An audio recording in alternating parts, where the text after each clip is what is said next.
Blood donation जो part है उस पार्ट के बारे में जानिए एक्चुअली में होता क्या है, किसको दिया जाता है, कहाँ दिया जाता है। तो मैं आपको इसमें बताना चाहूंगा कि जैसे आप लोग या जो लोग भी यहाँ पे लोग ब्लड डोनेट करने आए होंगे या कर रहे होंगे, या जो इवन ऑर्गेनाइजेशन के लोग होते होंगे, उन लोगों के मन में बहुत सारी क्वेरीज होती है। क्या क्वेरीज होती है? आप किसी से जाएंगे ब्लड डोनेट करने के लिए, कहने के लिए, जो संस्थाओं के पास समस्या होती है, वो सबसे बड़ी समस्या होती है कि वो जाएंगे किसी से बोलेंगे कि सर ब्लड डोनेट करना है, तो जो वॉलंटियर, जो लोग डोनेट करने वाले होंगे बोलेंगे अच्छा कहाँ डोनेट करना है, ब्लड तो जब जरूरत पड़ता है तो मिलता ही नहीं, आप बस खाली डोनेट करवाने के लिए चले आते हैं। ये आप लोगों के साथ सबसे बड़ी समस्या होती है, मैं इस बात को बहुत अच्छे से रिकॉग्नाइज कर पाता हूं। सबसे बड़ी प्रायोरिटी है कि ब्लड किस परिस्थिति में किसी को दिया जाता है। कभी ऐसा सोचा, जैसे कभी किसी तुम लोग को लगता होगा कि किसी को फीवर आया, तो अगर समझ में आता है कि यार आज बुखार है, तो क्या होता है कि तुम लोग एक पैरासीटामोल की गोली खा लेते हो, अगर बुखार है या नहीं है, दोनों कैटेगरी। लेकिन कभी किसी को ऐसा सुना है कि अरे यार आज तो थोड़ा ब्लड कम लग रहा है, चले एक बोतल चढ़वा आते हैं? ऐसा कभी सुना है? नहीं है। क्यों? क्योंकि ब्लड जो होता है वो बहुत ही क्रिटिकल सिचुएशन में ट्रांसफ्यूज किया जाता है, बहुत ही मुश्किल परिस्थिति में ट्रांसफ्यूज किया जाता है, वो नॉर्मली नहीं किसी को चढ़ाया जाता है। तो सबसे बड़ी बात समझने की ये है कि ब्लड आप लोग जो डोनेट करते हैं वो बोला जाता है कि जरूरतमंदों को दिया जाता है, लेकिन आपको बता दूं मैं कि जो जरूरतमंद की आप बात कर रहे हैं, वैसे जरूरतमंद हमारे यहाँ 200 लोग पर डे हैं, मतलब 200 यूनिट पर डे की ब्लड की रिक्वायरमेंट है हमारे यहाँ, जिनको रोज पर डे 200 यूनिट ब्लड चाहिए हमारे बीएचयू। तो अब समस्या ये है कि 200 लोग जरूरतमंद तो हैं, लेकिन 200 लोग रोज स्वेच्छा से देने वाले नहीं है। पक्का है? तो अब इस पॉइंट ऑफ व्यू से हम लोगों ने उसमें कैटेगराइजेशन बना दिया कि भाई कौन ज्यादा जरूरतमंद है। एक जरूरतमंद हो गया, एक ज्यादा जरूरतमंद हो गया। अब ज्यादा जरूरतमंद और जरूरतमंद में कैसे डिफरेंशिएट करोगे? जैसे तुम लोग कोई खरीदारी करते हो ना, देखते हो कि भैया हमको इतने से इतने पैसे तक का चाहिए, तो उसको फिल्टर सेट कर दिया, तो ना उससे ऊपर आता है ना उससे कम आता है, उसी के रेंज में आता है। ये देखते हो कि हमको इस कंपनी का चाहिए, तो आप फिल्टर सेट करते हो। उसी तरीके से हम लोगों ने ब्लड प्रोडक्ट में कैटेगराइजेशन सेट कर दिया है कि कौन डोनेट कर सकता है, कौन नहीं, अरे किसको ज्यादा जरूरतमंद है, किसको कम जरूरतमंद है। सबसे बड़ी प्राइमरी जो स्टेज है जो ब्लड रिक्वायरमेंट की, वो हमारे पास थैलेसीमिया के बच्चे। आप सबको पता है थैलेसीमिया क्या होता है? नहीं पता है। थैलेसीमिया एक जेनेटिक एबनॉर्मेलिटी है जिसमें शरीर में ब्लड नहीं बनता है। मतलब अगर आप इसको समझें तो एक ऐसी बीमारी जिस बीमारी में आपके शरीर के अंदर की जो मैन्युफैक्चरिंग यूनिट है, जहां से ब्लड प्रोडक्शन होता है, वो यूनिट में एब्सेंट होता है due to the genetic character. अब ये होता है कि जब उस तरीके के ब्लड प्रोडक्ट आपके ब्लड नहीं बन रहा है, तो ब्लड की जरूरत पड़ती रहती है, उनको रेगुलर ब्लड ट्रांसफ्यूजन की जरूरत पड़ती है। तो जब रेगुलर ब्लड ट्रांसफ्यूजन की जरूरत पड़ेगी, तो उनको रोज ब्लड देने वाला उनके परिवार में कितने लोग आएंगे, कहां से आएंगे? अगर मेरे परिवार में कोई थैलेसीमिया का बच्चा होगा, तो उसको कितने लोग ब्लड डोनेट करने वाले आएंगे? हर महीने कितने लोग देने वाले आएंगे? नहीं आएंगे ना। तो एज पर गाइडलाइन जो वॉलेंट्री ब्लड है, जो आप जैसे लोगों का जो डोनेट किया हुआ ब्लड है, ये ब्लड प्रायोरिटी बेसिस पे उन थैलेसीमिया के बच्चों को दिया जाता है। ठीक है। दूसरा कैटेगरी होता है एक्सीडेंटल केस।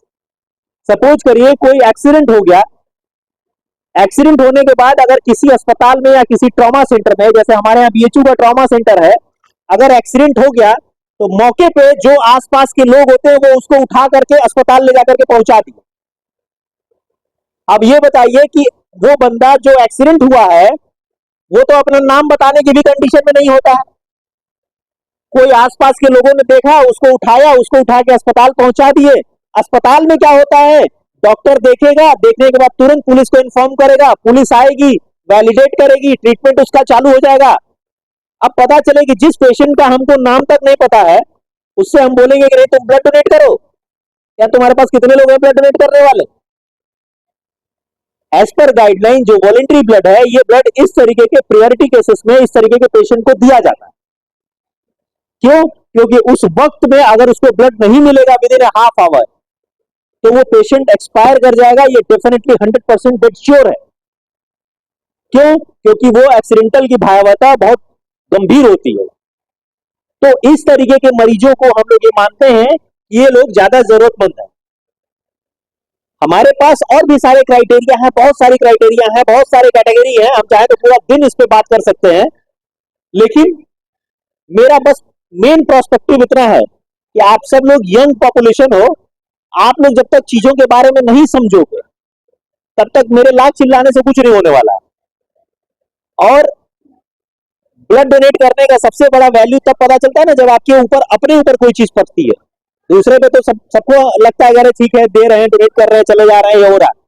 लेकिन जो हमारे यहाँ 400-500 बच्चे हैं ना जो थैलेसीमिया से ग्रसित, हर महीने में लगभग उनको 500 यूनिट हमको ब्लड देना होता है एटलीस्ट। तो हमारी प्राथमिकता होती है कि उन बच्चों को ब्लड हम लोग प्रॉपरली प्रोवाइड करा सके। और जैसे बताया कि नहीं किसी को जरूरत होगी तो कैसे मिलेगी।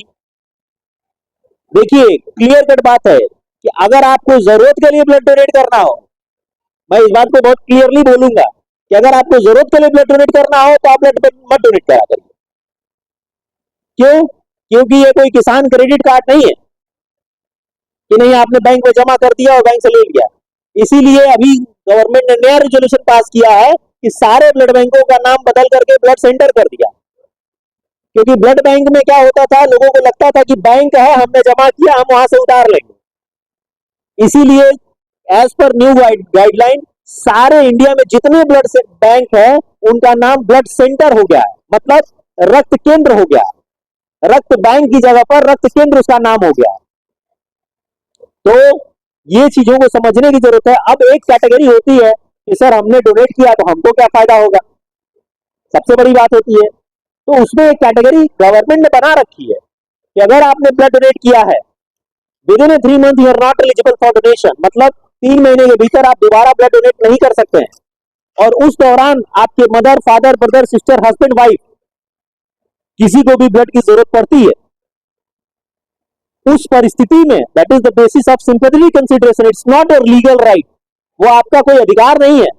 वो एक सिंपैथेटिक ग्राउंड पे अगर आपको परिवार में कोई ब्लड डोनेट करने वाला नहीं है, आप ही थे ब्लड डोनेट करने के लिए और आपने डोनेट कर दिया है, तो 3 महीने के भीतर आपको एक नहीं 5 यूनिट ब्लड की जरूरत होगी तो भी मिलेगा। और एक कैटेगरी दूसरी भी होती है कि आपने ब्लड डोनेशन कैंप कराया, 100 लोगों को ब्लड डोनेट कराया और इन्हीं के परिवार में किसी को ब्लड की जरूरत पड़ गई और ब्लड बैंक में एट ए टाइम उस समय वो ब्लड उपलब्ध नहीं है, तो ये 100 लोगों को भी लेकर के आएंगे तो भी हम नहीं प्रोवाइड करा पाएंगे। तो एकदम क्रिस्टल क्लियर है ये कि आप ब्लड डोनेट कर रहे हैं, आप ब्लड डोनेट करने के बाद अगर आपको जरूरत पड़ती है, क्योंकि होता क्या है कि हम लोग फर्स्ट टाइम डोनर्स को प्रमोट करते हैं। जो लोग पहली बार, जैसे आप बहुत सारे ऐसे बच्चे हैं जो पहली बार डोनेट करने आए, कह रहे सर हम पहली बार डोनेट कर रहे हैं। जीवन में कोई भी काम जब पहली बार आप करने जाएंगे ना तो आपको घबराहट होगी। जैसे आप दिल्ली में चले जाइए, पहली बार सड़क क्रॉस करेंगे, आधे घंटे तक खड़े रह जाएंगे, लेकिन 6 महीना दिल्ली में रह जाइए, हाथ रोकिए, ऐसे सड़क क्रॉस कर जाते हैं लोग।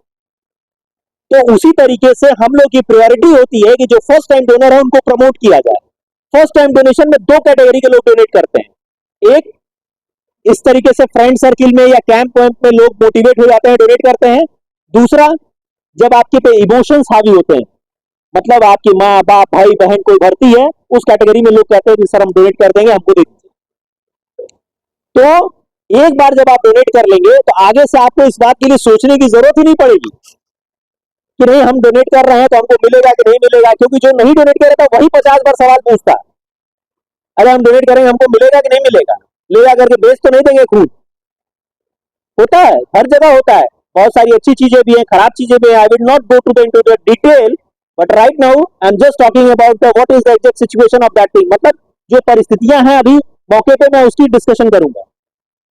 मेरा बस क्लियर कट एजेंडा है कि आप सब लोग रेगुलरली डोनेट करिए, पार्टिसिपेट करिए, क्योंकि आप जो ब्लड डोनेट करते हैं उसके अलावा आपके पास कोई विकल्प नहीं है, क्योंकि हमारे पास कोई ऑप्शन नहीं होता ना, हमारे पास कोई विकल्प ही नहीं है किसी चीज के लिए। अगर हमारे पास पर्याप्त पर डे 200 यूनिट ब्लड आ जाए तो हमको क्या जरूरत पड़ती है किसी को कहने के लिए कोई डोनेट करे ना करे, हम सबको बिना डोनेशन का देते रहेंगे। लेकिन हमारे पास उतना ब्लड डोनर्स अभी पर्याप्त मात्रा में उपलब्ध नहीं है। तो दैट्स वाई रीजन कि हम लोग को मजबूरी होती है कि हम लोग ब्लड डोनेट करा करके ले जाए।